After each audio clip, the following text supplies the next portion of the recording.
Lucas felt a strange mix of excitement and fear as he stepped off the plane in Tokyo, his mind racing with the possibilities ahead.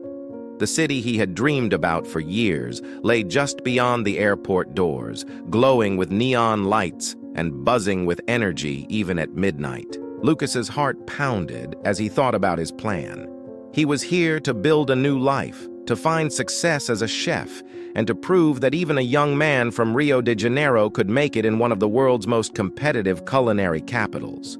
But with limited Japanese language skills and only a few contacts, he knew the path wouldn't be easy. The first few days felt surreal.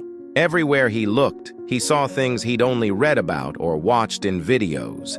The sleek buildings, packed streets, and high-tech gadgets, even in the smallest of shops. But as the excitement wore off, Lucas began to realize just how out of place he felt. People hurried past him, not sparing a glance at the foreigner struggling to read signs and menus. In Rio, he was never alone. But here, the language barrier felt like a wall he couldn't climb. Lucas tried to smile at people, but most just bowed politely and continued on their way, making him feel invisible. With little money left, he finally landed a job at a small ramen shop on the outskirts of the city. It wasn't the position he had imagined, but it was a start. His boss, Mr. Tanaka, was an older man known for his fiery temper and strict rule. Lucas quickly learned that working for Mr. Tanaka would be challenging. The man rarely smiled and didn't tolerate mistakes. His Japanese was fast and clipped, and although Lucas understood some, he often found himself guessing, which led to even more misunderstandings. It was only Lucas's pride that kept him from breaking down after each shift. He couldn't let his family back home know how much he was struggling. On his fourth night, Lucas received a message from his sister, Anna, asking, "How's Japan? I'm telling everyone you're doing great." He felt a pang of guilt and replied, "It's amazing. So much to learn here." But as he put his phone down, he wondered how long he could keep pretending everything was okay. It was then that Lucas made a decision. If he wanted to survive here, he would have to adapt faster, even if that meant sleepless nights studying Japanese after grueling shifts. Before we dive deeper into this amazing story, let us know where in Brazil you're watching from.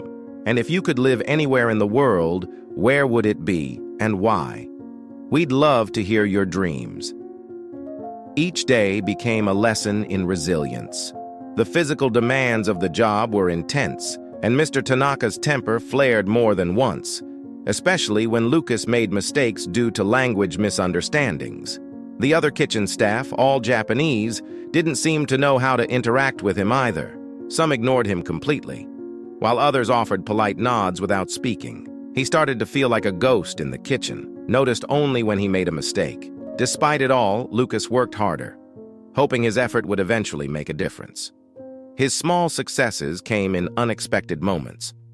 One afternoon, while preparing ingredients, he managed to ask his coworker, Hideki, about the seasoning in Japanese. Hideki looked surprised but nodded, answering in a mix of Japanese and broken English. They ended up laughing, and for the first time, Lucas felt like he was making a connection. With each shift, he pushed himself to learn more words, even if it meant making embarrassing mistakes. The small exchanges with Hideki became a lifeline, a reminder that he wasn't completely alone in this strange, overwhelming city. But just when he started to feel a spark of hope, things took a harsh turn. One night, during a rush hour, a mistake in an order led to a furious outburst from Mr. Tanaka. Although Lucas knew it wasn't his fault, he couldn't understand enough Japanese to explain himself. The frustration bubbled inside him, and as Mr. Tanaka shouted, Lucas felt the weight of his decision to come here more than ever. Was he truly prepared for what this journey demanded? Despite the setbacks, he remembered the words his mother had told him over the phone before he left Brazil. "You have to be stronger than any challenge, meu filho. You carry all of us with you." Taking a deep breath, Lucas resolved to stay, determined to overcome each obstacle, no matter how impossible it seemed. The first rays of sunlight crept through Lucas's tiny apartment window as he slumped onto his bed, exhausted from another long shift. His muscles ached, and his head throbbed from trying to keep up with Mr. Tanaka's rapid-fire instructions. Lucas stared at the ceiling, wondering if he'd ever feel at home in Tokyo. Yet, every time he felt like giving up, he reminded himself of the sacrifices he'd made to be here. He couldn't let his family down. The following morning, Lucas woke up determined to improve. He created flashcards with key Japanese phrases and set reminders to practice during his breaks at the ramen shop. He focused on learning food-related vocabulary and polite phrases for interacting with customers and co-workers. Even though he had only a few minutes to study, each word he mastered felt like a small victory. Back at the shop, things began to shift, at least a little. His co-worker, Hideki, noticed Lucas's dedication and started teaching him new phrases every day. Hideki was younger, with a friendly smile and a curiosity about Lucas's Brazilian culture. "In Japan, work comes first," Hideki said one day, "but it's cool, your dream for the kitchen."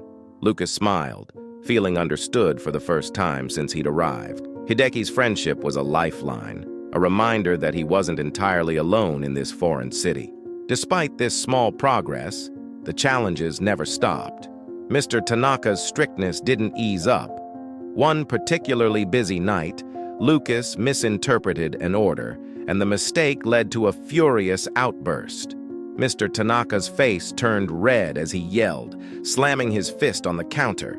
Lucas could barely understand most of the words, but he knew he was being told off, and hard. Humiliated, he kept his head down, clenching his fists, anger and shame boiling inside. He considered quitting that night, but the thought of returning to Brazil without achieving anything was unbearable. In the back of the shop, he scrolled through photos on his phone. A picture of his mother in their old kitchen, cooking feijoada, another of his sister Anna, smiling beside their dog. "You can't give up," he whispered to himself. He decided right then that he would find a way to make Tokyo his own. Somehow, he would prove his worth. A few weeks later, Lucas's persistence paid off when Mr. Tanaka gave him a surprising task. The shop was introducing a new menu item, and Mr. Tanaka assigned Lucas to prepare the ingredient. Lucas took it seriously, carefully measuring, chopping, and arranging each component. He could feel his heart racing as he worked, knowing this was his chance to prove himself. As the dish was served to customers, Lucas watched nervously from the kitchen. He noticed a couple nodding in satisfaction, and his heart swelled with pride. It was the first time he felt truly capable since arriving in Tokyo. But just as he was beginning to feel a sense of accomplishment, he overheard a conversation between Mr. Tanaka and another chef, one that crushed his hope. "They won't keep him," the chef whispered in Japanese, thinking Lucas couldn't understand. "Just a temporary helper until someone better comes along." The words felt like a punch in the gut. He thought he was proving himself, but here he was, dismissed as nothing more than a temporary placeholder. That night, the disappointment weighed on him like a stone, but it also ignited something fierce inside him. Lucas decided he wouldn't just survive in Tokyo, he would thrive. He just had to find a way. The next morning, he met Hideki at a small cafe before their shift. Over coffee, Lucas opened up about his frustrations. "I want to make a difference, Hideki. I want them to see me as more than just an outsider." Hideki nodded thoughtfully, then leaned closer. "Maybe you can create something unique. Show them your Brazilian roots, your own dish, your style." The idea was like a spark, igniting Lucas's passion. He knew Brazilian food inside and out, and if he could blend it with Japanese flavors, he might just stand out. Fueled by this new vision, Lucas started experimenting. Late at night after work, he practiced in his small apartment kitchen, creating fusion dishes that combined Brazilian spices with Japanese ingredients. He practiced tirelessly, tasting and adjusting, trying to craft something that would reflect both parts of his life. Each creation brought him closer to a feeling of belonging. Finally, one night, Lucas felt ready. He prepared his favorite creation, a Brazilian-Japanese fusion, yakisoba with Brazilian seasonings, vegetables, and a dash of hot sauce, a daring choice in Japanese cuisine. He packed a portion to bring to the ramen shop, hoping Mr. Tanaka might try it. But when he presented the dish during a quieter moment, Mr. Tanaka barely glanced at it. "We don't need extra experiments here. Just follow the menu," he said dismissively. Lucas's heart sank, but he refused to give up. That night, he shared the dish with Hideki, who loved it. Hideki even encouraged him to consider selling his food on the side. The idea seemed impossible, given his limited time and money, but the thought lingered. One Saturday, Hideki invited Lucas to a small food festival in Tokyo, where local chefs set up food stalls. Walking through the bustling market, Lucas saw an opportunity. Watching people line up to try unique dishes from various cultures, he felt his own dream reignite. What if he could share his food in a place like this? He could introduce Tokyo to flavors they'd never tried before, a true Brazilian-Japanese fusion. From that moment, Lucas saved every extra yen he earned, determined to start his own stall. Hideki helped him brainstorm ideas, offering encouragement at every turn. But just as things seemed to be falling into place, Lucas discovered a harsh reality. To open a food stall in Tokyo, he'd need a permit, a fee he could barely afford. The dream felt further away than ever. One evening, as he sat in his cramped apartment, staring at his dwindling savings, he received a voice message from his mother. Her familiar voice filled his tiny room, soothing him with her warmth. "Remember, Lucas, you carry our dreams with you. Never let anyone tell you it's impossible." Her words reignited his resolve. He decided he'd find a way, even if it meant taking an extra job. As Lucas's confidence grew, so did his ideas. Inspired by both Brazilian and Japanese traditions, he continued refining his dishes, preparing for the day he could finally share them with Tokyo. But deep down, he knew he wasn't just trying to prove himself to Mr. Tanaka or Tokyo's culinary scene. He was fighting for the chance to belong, to be seen not just as an outsider, but as someone who could make a mark in this new world. Lucas's resolve hardened, his eyes fixed on his goal as he juggled 2 jobs to scrape together enough money to secure his food stall permit. Working double shifts was brutal, draining every ounce of energy he had, but he pushed through, holding on to the vision of seeing Tokyo locals lining up to taste his Brazilian-inspired dishes. Each day felt like a marathon, but Lucas kept moving, even as his body begged him to slow down. After weeks of relentless effort, Lucas finally saved enough to secure his permit. With Hideki's help, he rented a small spot in a popular street market known for its diverse food stalls. The day he received his stall permit in hand felt surreal, as though a door to a new world had opened for him. Lucas couldn't believe he was finally about to share a piece of his culture, his identity, with Tokyo. As the grand opening approached, Lucas spent every spare moment preparing. He carefully selected each ingredient, ensuring his dishes would be as authentic as possible while appealing to the Japanese palate. His feature dish would be a Brazilian yakisoba with a spicy twist and colorful ingredients, a dish that blended the flavors of his 2 worlds. Hideki, always by his side, helped with logistics and translated signs into Japanese, offering tips on how to attract customers. The morning of the grand opening arrived, and Lucas could hardly contain his excitement and nerves. Ei, recadinho rápido. Se inscreva no canal para não perder as próximas histórias com legenda dupla. E claro, deixe o seu like. He set up his stall with care, arranging the vibrant dishes and adding small Brazilian decorations to draw attention.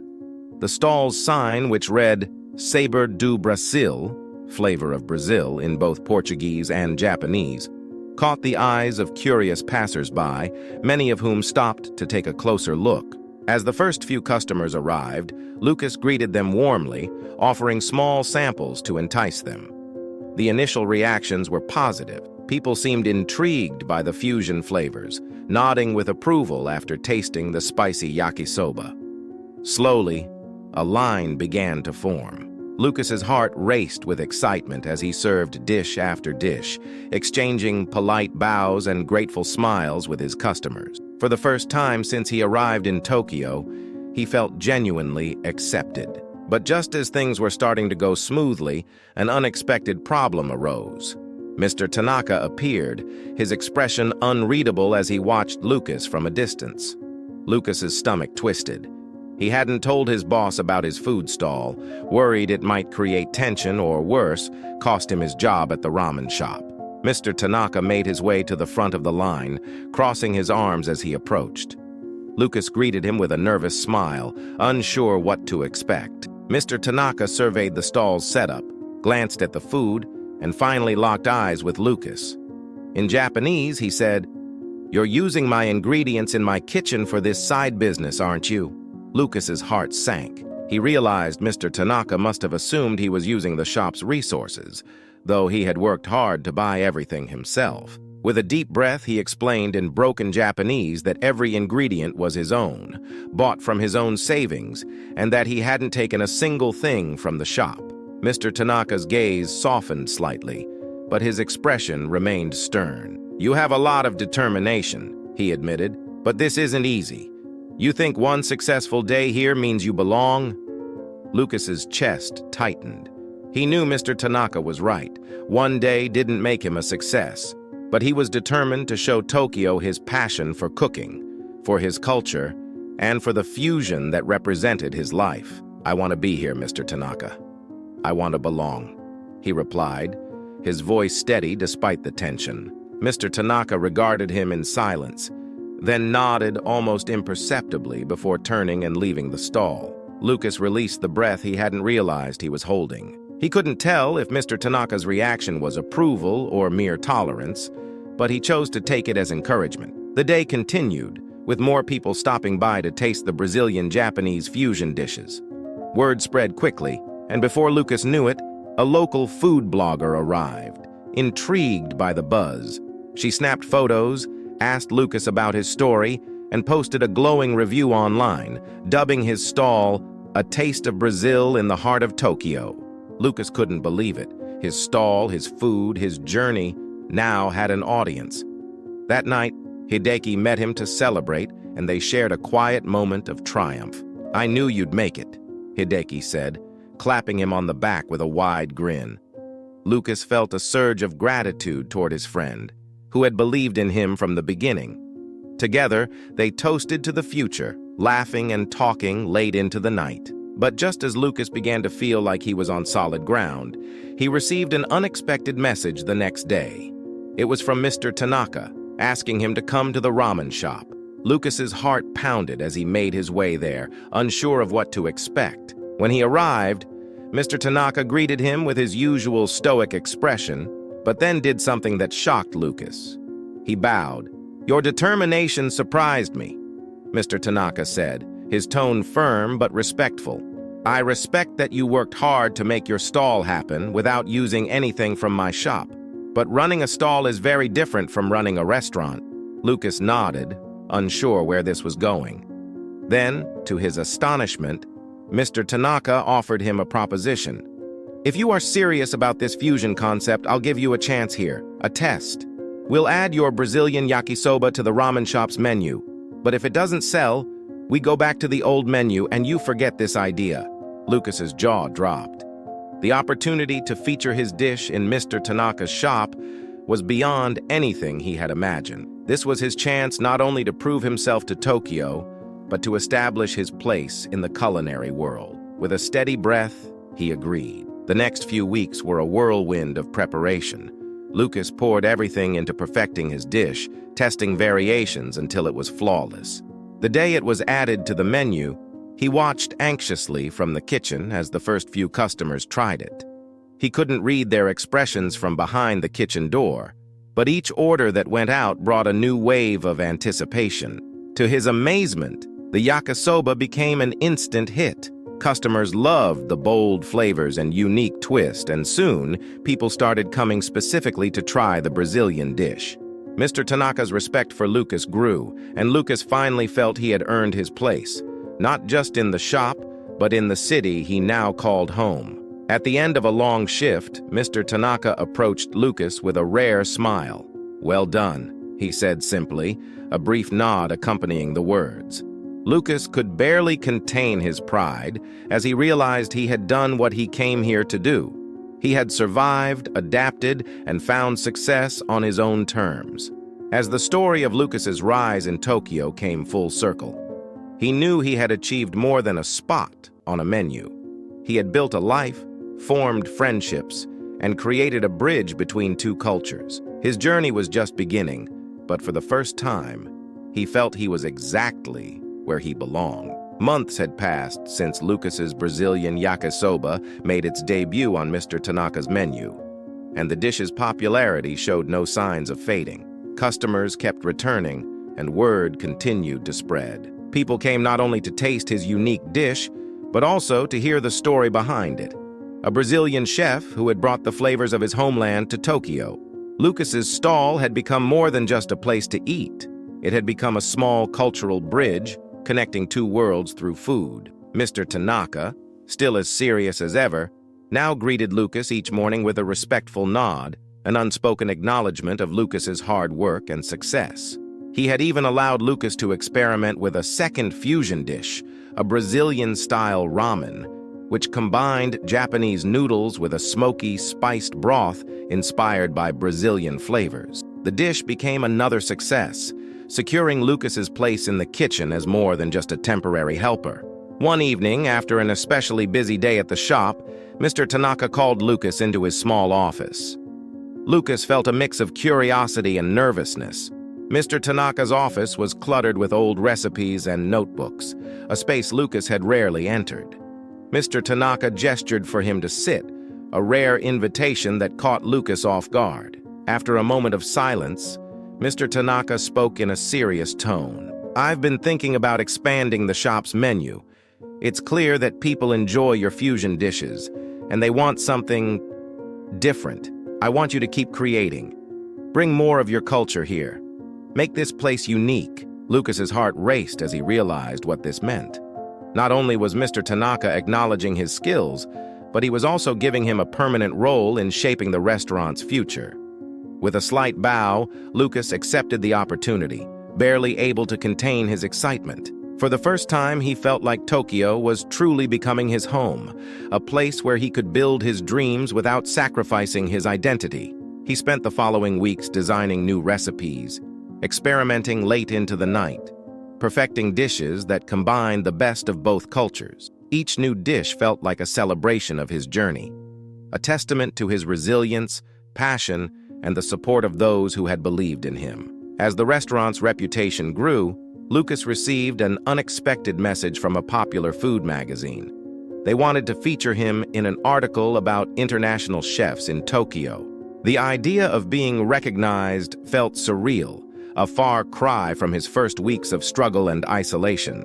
The magazine interview highlighted his journey, from his initial culture shock to his determination to carve out a place in Tokyo's culinary scene. When the article was published, friends from Brazil messaged him, overjoyed and proud, including his mother, who left him a voice message with tearful congratulations. In time, Lucas saved enough to expand his stall into a small bistro, a cozy space where he could serve his fusion creations with his personal touch.